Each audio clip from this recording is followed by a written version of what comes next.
রহমানির রহিম, রাজীবার রান্নাঘরে আপনাদের স্বাগতম। আমি আজকে আপনাদেরকে চিংড়ি দিয়ে দেখাবো শশা রান্না। বিসমিল্লাহ।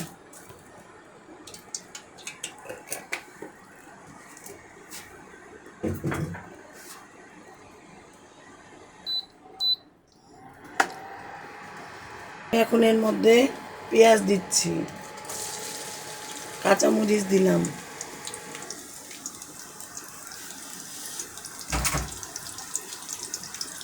আমি এখন মশলাটাকে ভালো করে ভেজে নিব।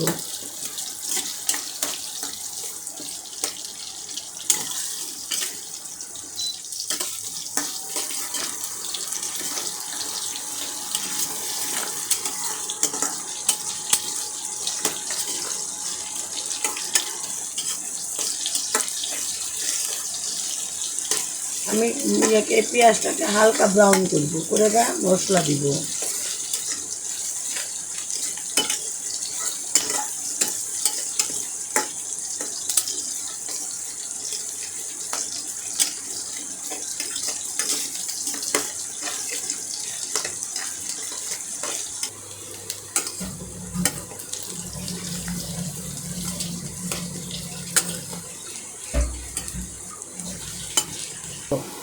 আমি এখন এর মধ্যে হালকা পানি দিয়ে নিলাম।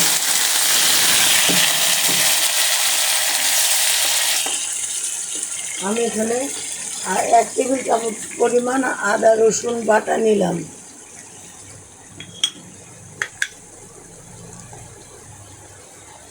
হলুদের গুঁড়া দিলাম,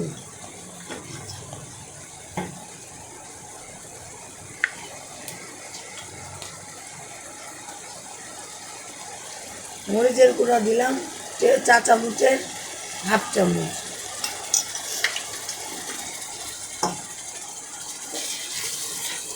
আর মশলাটাকে এখন ভালো করে কষে নিব। যতক্ষণ তেলে পুড়ে না আসবে ততক্ষণ আমি মশলাটাকে কষে নিব।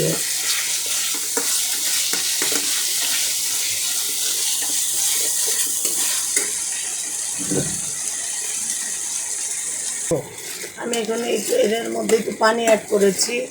এই মশলাটা একটু কষাতে কষাতে মশলাটা তেল উঠে যাবে, তখন আমি এর মধ্যে চিংড়ি দিব। মশলাটা দেখেন দর্শক বন্ধুরা, তেল উঠে আসছে। আমি এখন এর মধ্যে চিংড়ি দিয়ে দিলাম। চিংড়িটা দিয়ে একটু কষায় নিব।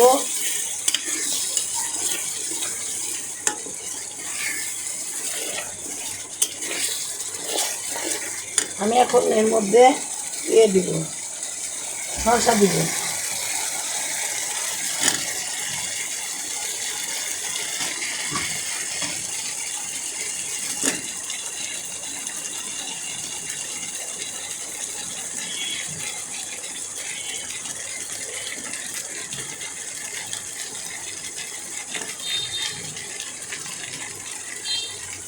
এটা এখন আমি ভালো করে একটু কষিয়ে নিব।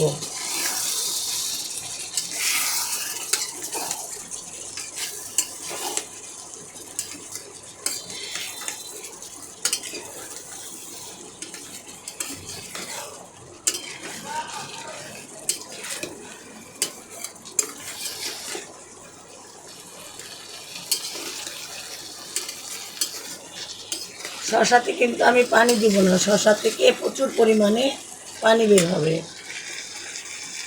আমার একটা মিস্টেক হয়েছে, সেটা হচ্ছে আমি এর মধ্যে লবণ দিইনি। এখন আমি 4 চামচের 1 চামচ লবণ দিয়ে দিলাম। আমি যখন মশলা কষাচ্ছিলাম তখনই লবণটা দেওয়া লাগতো, আমি ভুলে গেছিলাম। এই কারণে আমি এখন দিলাম লবণটা।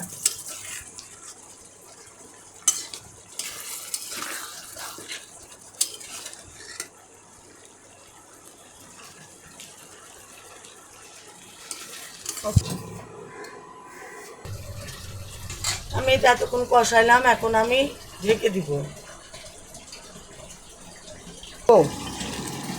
দর্শক বন্ধুরা দেখেন, আমার শসাতে কিন্তু আমি পানি দেই নাই, তথাপিও কত পানি বের হয়েছে। এই কারণে আমি শসাতে পানিটা ব্যবহার করি নাই। কি আছে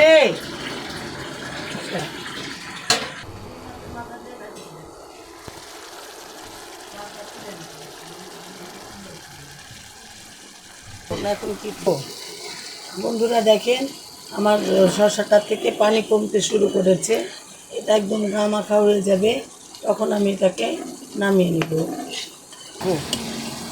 দর্শক বন্ধুরা দেখেন আমার শসার তরকারিটা, শসা চিংড়িটা কি সুন্দর তেলে ফুটে উঠে আসছে, আলহামদুলিল্লাহ হয়ে গেছে। এখন আমি এটাও উঠিয়ে নিব। আমি এখানে একটু জিরা বাটা দিচ্ছি, জিরা আর ধনিয়া বাটা।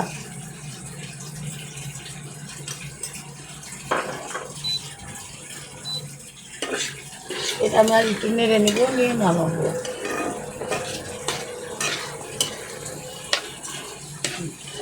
দর্শক বন্ধুরা আমার চিংড়ি শসা হয়ে গেছে। এখন আপনারা যদি আমাকে সাবস্ক্রাইব, লাইক, কমেন্ট না করেন তাহলে তো আমার হচ্ছে না। অবশ্যই বেশি বেশি করে লাইক দিবেন।